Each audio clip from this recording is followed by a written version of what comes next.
Сегодня мы разберем пятую главу Кагурабачи, в которой мы увидим приключения Логана и его спутницы.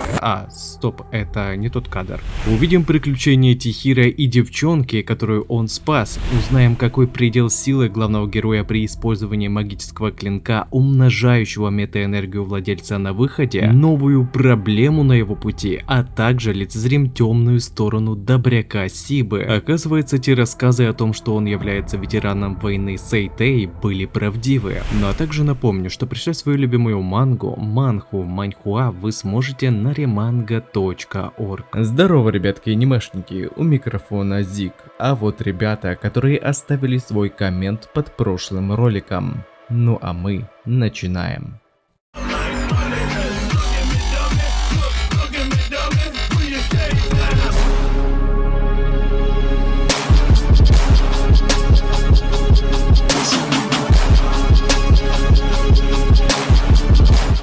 Повествование начинается с того, что мы вновь оказываемся в чайной Харухару, где нашей маленькой спасенной девице Хинао отдала одну из своих вещиц, чтобы девчонка не бегала в своей старой заношенной одежде. Также нам вновь прямым текстом говорят, что главный герой все еще неопытен в использовании метаэнергии и в целом магического клинка, через которого Ракухира воплощает магию, выгравированную на клинке. Сиба действительно беспокоится за него, поскольку Тихира в последнее время слишком часто использовал техники катаны. Видимо, главный герой не сильно так и опытен в контроле своей жизненной энергии, из которой и выходит мана, а точнее метаэнергия в этом мире. А значит, если ГГ истратит этой силы чересчур много, то в разгаре битвы он попросту потеряет возможность сражаться, став овощем на некоторое время. Как минимум, после двух предыдущих сражений тело Тихира жутко болело, сопровождая это тремором рук. Поэтому главный герой по совету своего спутника вынужден был отдохнуть. К тому же в прошлый раз Шаль так и не удалось нормально поесть, а поэтому, оставив ее на Хинао, Ракухира отправился за едой. Но уже в машине он понял, что едет далеко не один. И на вопрос к владелице Харухару, типа с какого перепугу девчонка поехала с ним, когда она должна была остаться под присмотром в чайном домике, Хинао заявила, что ей будет безопаснее с Тихира, если вдруг не заявится охотящийся за ней маги. Да и в целом, Шаль сказала, что хотела выйти на улицу, и поэтому Хинао не видела причин ее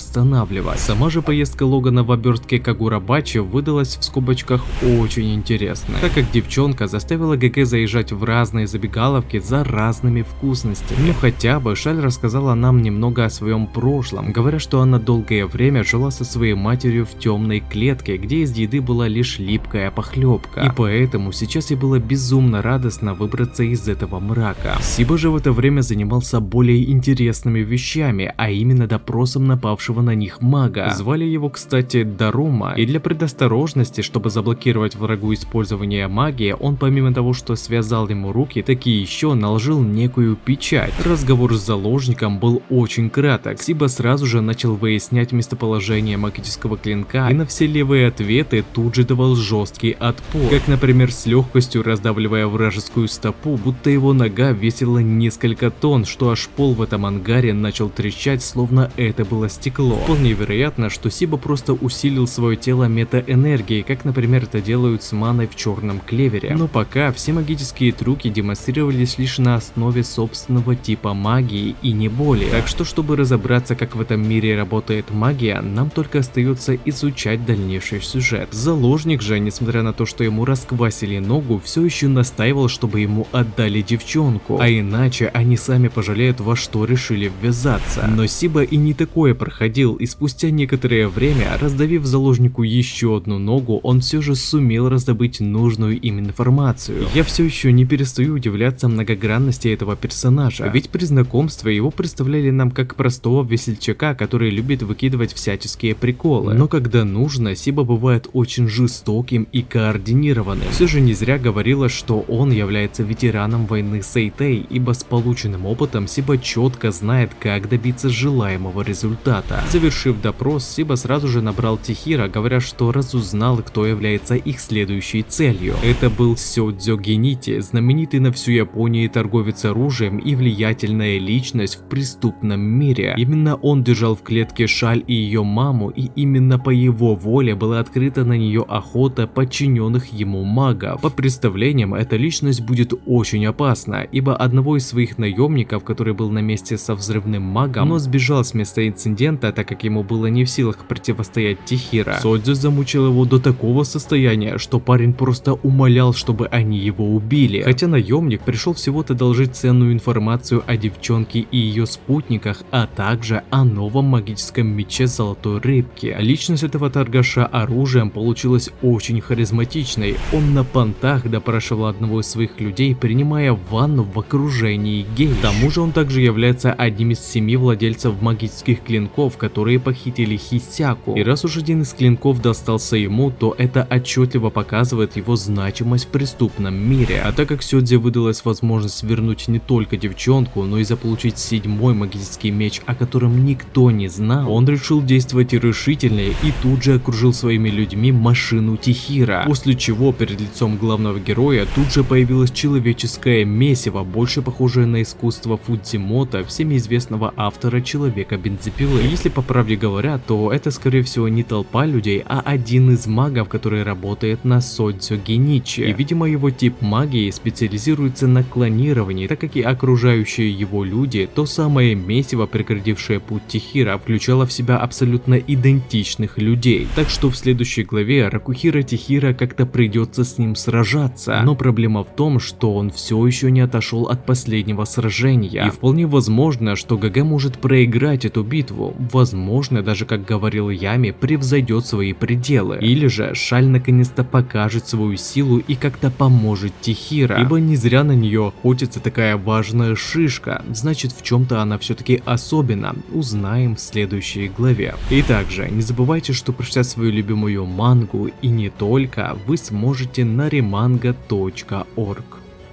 А на этом мой ролик подходит к концу. Пишите свои мысли по поводу этого ролика, выскажите свое мнение, что вам понравилось, а что не понравилось, и несколько комментариев попадут в следующие ролики. Если тебе понравился ролик, тогда лайк и подписка для меня будет лучшей благодарностью, а также не забываем про колокольчик, ведь в последнее время не всем приходит уведомления. Всем спасибо за ваш просмотр, мирного неба вам над головой и всем пока-пока.